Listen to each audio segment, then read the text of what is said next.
Hi all, KEAM 2024-ൻ്റെ modified syllabus update നിങ്ങളെല്ലാവരും അറിഞ്ഞു കാണുമെന്ന് വിശ്വസിക്കുന്നു. അതായത് നമ്മുടെ പ്രോസ്പെക്ട്സ് ഒക്കെ വന്ന സമയത്ത് ആദ്യത്തെ സിലബസ് എന്ന് പറഞ്ഞിട്ട് പണ്ടത്തെ ഡിലേറ്റഡ് പോർഷൻസ് ഇൻക്ലൂഡ് ചെയ്തിട്ടുള്ള സിലബസ് ആയിരുന്നു ഫസ്റ്റ് വന്നിരുന്നത്.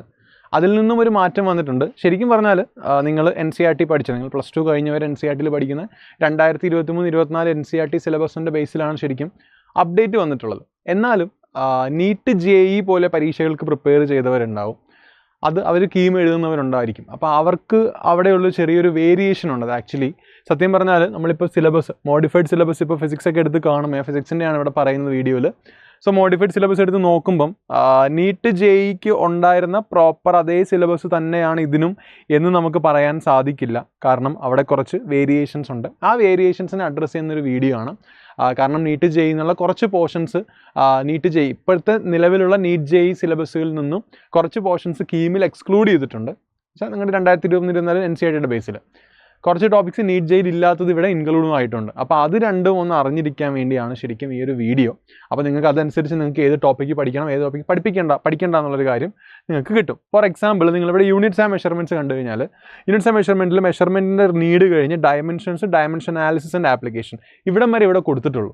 ഇവിടെ എറേഴ്സും ഇൻസ്ട്രുമെൻറ്റ്സിനെ കുറിച്ചുള്ള കാര്യങ്ങൾ ഇവിടെ പറഞ്ഞിട്ടില്ല. ദാറ്റ് മീൻസ് എറേഴ്സ് ഇല്ല എന്നർത്ഥം. കീമിൻ്റെ പോർഷൻസിൽ ഇവിടെ എറേഴ്സ് അവർ എന്ത് ചെയ്തിട്ടില്ല, സ്പെസിഫൈ ചെയ്തിട്ടില്ല. സോ നമുക്ക് എറർ എന്ത് ചെയ്യേണ്ട, ആ യൂണിറ്റ്സ് ആൻഡ് ഡയമെൻഷൻസ് നോക്കേണ്ട ആവശ്യമില്ല. അങ്ങനെ ഫിസിക്സിൻ്റെ കുറച്ച് ടോപ്പിക്കുകൾ നിങ്ങൾ ഈ കാണുന്ന ഫിസിക്സിൻ്റെ കുറച്ച് ടോപ്പിക്കുകൾ നിങ്ങളിവിടെ നോക്കിയാൽ ഞാൻ ഇവിടെ കാണിച്ചിട്ടുണ്ട്. അതായത് ചാപ്റ്ററും എക്സ്ട്രാ ടോപ്പിക്സ് ഫോർ കീമും ഡിലീറ്റ് ടോപ്പിക്സ് ഫോർ കീമുമാണ്. അതായത് നീറ്റ് JEE സാധാരണ നീറ്റ് JEE പ്രിപ്പയർ ചെയ്തിട്ടുള്ള അതുകൊണ്ടാണ് അത് സ്പെസിഫൈ ചെയ്ത് പറയാൻ കാരണം. സാധാരണ നിങ്ങൾ +2-ന് പഠിച്ച ടോപ്പിക്ക് തന്നെയാണ് കീമിന് വരാറുള്ളത്. ഓക്കെ, പക്ഷേ അവിടെ ഒരു വേരിയേഷൻ ഞാൻ അങ്ങനെ എടുത്തെടുത്ത് പറയാനുള്ള റീസൺ നീറ്റ് JEEക്കാരും നീറ്റ് JEEക്ക് പ്രിപ്പയർ ചെയ്തവരും കീം എഴുതുന്നുണ്ടായിരിക്കും. അപ്പോൾ അവിടെ ഏതൊക്കെ നോക്കണം വേണ്ട എന്നുള്ളതൊന്ന് സ്പെസിഫൈ ചെയ്ത് പറയുന്നതാണ് ചെയ്യുന്നത്. അപ്പോൾ ഇവിടെ നോക്കിയാൽ നിങ്ങൾക്ക് കാണാം, ശരിക്കും പറഞ്ഞാൽ കീമിന് ഈ പറഞ്ഞ ടോപ്പിക്കുകൾ നിങ്ങൾക്ക് പ്രത്യേകം ഫിസിക്സിൽ നോക്കേണ്ട ആവശ്യമില്ല. ഒന്ന് എറേഴ്സ് ആൻഡ് ഇൻസ്ട്രുമെൻറ്റ്സ് ആണ് ഫ്രം യൂണിറ്റ്സ് ആൻഡ് ഡയമെൻഷൻ. പിന്നെ റിലേറ്റീവ് വെലോസിറ്റി എന്ന് പറയുന്നത് ശരിക്കും 1Dയിലും 2Dയിലും അവർ മെൻഷൻ ചെയ്തിട്ടില്ല. റിലേറ്റീവ് വെലോസിറ്റിയുടെ കൺസെപ്റ്റ്സ് അറിഞ്ഞിരിക്കുന്നത് നല്ലതാണ്, നമ്മൾ ഓൾറെഡി ക്ലാസ്സിലൊക്കെ എടുത്തതാണ്. അതവിടെ അങ്ങനെ തന്നെ ഇരുന്നോട്ടെ, ജസ്റ്റ് ഒന്ന് റിവൈസ് ചെയ്തിട്ട് പോക്കോ. എന്ന് വെച്ചാൽ ഒരുപാട് ഡീപ്പർ പ്രോബ്ലംസ് ഒന്നും നിങ്ങൾ തൽക്കാലം റിലേറ്റീവ് വെലോസിറ്റി നിങ്ങൾ നോക്കണ്ട. പിന്നെ ബാക്കിയെല്ലാം നീറ്റ് JEEയുടെ പോലെ തന്നെ സിമിലർ ആണ്, വ്യത്യാസങ്ങളൊന്നുമില്ല. പിന്നെ ഏറ്റവും വലിയ പ്രധാനപ്പെട്ട വ്യത്യാസം വരുന്നത് ശരിക്കും നമ്മുടെ നീറ്റ് JEE സിലബസുകളിലൊക്കെ ഉണ്ടായിരുന്ന ഇലക്ട്രോണിക്സ് സെമി കണ്ടക്ടേഴ്സ് എന്ന് പറഞ്ഞ ചാപ്റ്ററിൽ സ്പെഷ്യൽ പർപ്പസ് ഡയോഡുകൾ, Zener diode, photo diode, solar cell, light emitting diode, ഇങ്ങനെയുള്ള ഡയോഡുകളൊക്കെ ഉണ്ടായിരുന്നു. ഇതൊക്കെ കീമിന് പ്രീവിയസ് ഇയർ ആയിട്ട് ചോദിച്ചിട്ടുള്ളതൊക്കെ ആയിരുന്നു. പക്ഷേ അത് ഈ വർഷം എലിമിനേറ്റ് ചെയ്തിരിക്കുകയാണ്. അതുപോലെ Zener diode as voltage regulator, logic Gates and realisations, ഇത്രയും കാര്യങ്ങൾ ശരിക്കും കീമിൻ്റെ സിലബസ് നിന്ന് അവരെടുത്ത് മാറ്റി. ഇതിനു മുമ്പ് ഇലക്ട്രോണിക്സിൽ നിന്ന് ഏറ്റവും കൂടുതൽ ചോദ്യങ്ങൾ ചോദിച്ചൊരു ഭാഗമായിരുന്നു സെമി കണ്ടക്ടേഴ്സ് എന്ന വളരെ പ്രധാനപ്പെട്ട ചാപ്റ്ററിൽ നിന്ന് ഏറ്റവും കൂടുതൽ ചോദ്യങ്ങൾ ചോദിച്ചൊരു ഭാഗമായിരുന്നു ഈ കാണുന്ന ഭാഗം.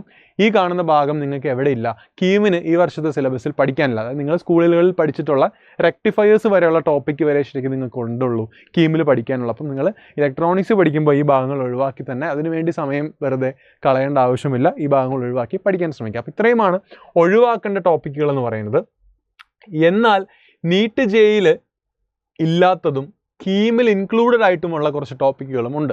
അതും നമ്മൾ ശ്രദ്ധിക്കേണ്ടതായിട്ടുണ്ട്. അപ്പോൾ നിങ്ങൾ നീറ്റ് JEEക്കാരൊക്കെ പ്രിപ്പയർ ചെയ്തവർക്ക് ഉണ്ടാകും. അപ്പോൾ അവർക്ക് അതിനകത്ത് ഇല്ലാത്തതും എന്നാൽ കീമിൽ ഇൻക്ലൂഡഡ് ആയിട്ടുള്ള കുറച്ച് ടോപ്പിക്സുകളുണ്ട്. അതും കൂടെ ഒന്ന് നോക്കുക. ഒന്ന് നമ്മുടെ തെർമൽ പ്രോപ്പർട്ടീസ് ഓഫ് മാറ്റർ എന്ന ചാപ്റ്ററിലാണ് നമ്മുടെ black body radiation, Wien's displacement law, greenhouse effect, Newton's law of cooling and Stefan's law. നമ്മൾ സാധാരണ തെർമൽ പ്രോപ്പർട്ടീസിൻ്റെ ലാസ്റ്റ് പഠിക്കുന്ന കുറച്ച് ഭാഗങ്ങളാണ് ഇതെല്ലാം. അപ്പോൾ അത് ശരിക്കും എവിടെ ഇല്ല, ശരിക്കും നമ്മുടെ നീറ്റ് JEE സിലബസുകളിൽ സാധാരണ കാണാറില്ലായിരുന്നു. പക്ഷേ അത് നമ്മുടെ ഇവിടെ വന്നിട്ടുണ്ട്, ഇവിടെ അതുണ്ട്. പിന്നെ തെർമോഡൈനാമിക്സിൽ Carnot engine, magnetic effects, magnetic cyclotron എന്ന ടോപ്പിക്കൊന്നും അവിടെ ഇതില്ലായിരുന്നു. ഇവിടെ നമ്മളത് പഠിക്കണം. Dispersion of light through prism, optical instruments, ray ഒപ്റ്റിക്സിലെ ഡിസ്പെർഷൻ പഠിക്കണം. ഒപ്റ്റിക്കൽ ഇൻസ്ട്രുമെൻറ്റ്സ് കാര്യങ്ങളൊക്കെ നിങ്ങൾ കീമിന് പഠിക്കേണ്ടതാണ്. ഇതാണ് മറ്റൊരു പ്രധാനപ്പെട്ട കാര്യം. കാരണം ന്യൂക്ലിയർ എന്ന ചാപ്റ്ററിൽ റേഡിയോ ആക്ടിവിറ്റി എന്ന പോർഷനെ ഇല്ലായിരുന്നു. ശരിക്കും നമ്മുടെ നീറ്റ് JEEക്കാർക്കൊന്നും റേഡിയോ ആക്ടിവിറ്റിയെ പഠിക്കാനില്ലായിരുന്നു. പക്ഷേ കീമിൻ്റെ കേസിൽ radioactivity, alpha, beta, gamma, DK കുറിച്ച് പഠിക്കണം. And their properties, radioactive DK law, half life ഒക്കെ വരുന്ന റേഡിയോ ആക്ടിവിറ്റി DK ലോയും നിങ്ങൾ പഠിക്കണം. അപ്പോൾ ഇത്രയുമാണ് ശരിക്കും അവിടെ ഒന്ന് ശ്രദ്ധിക്കേണ്ട കാര്യം. അപ്പോൾ ഒരുപാട് വലിയ രീതിയിലുള്ള മാറ്റങ്ങൾ ഉണ്ടോ എന്ന് ചോദിച്ചു കഴിഞ്ഞാൽ നീറ്റ് ജെഇ സിലബസുമായി കമ്പയർ ചെയ്യുമ്പോൾ വലിയ മാറ്റങ്ങളില്ല. പക്ഷെ എന്നാലും ഈ പറഞ്ഞ പോലെ ഇൻക്ലൂഡ് ആയിട്ടുള്ള ടോപ്പിക്സും എക്സ്ക്ലൂഡഡ് ആയിട്ടുള്ള ടോപ്പിക്സും ഏതാണെന്നൊന്ന് ഡിഫറൻഷിയേറ്റ് ചെയ്ത് മനസ്സിലാക്കി വെക്കുക.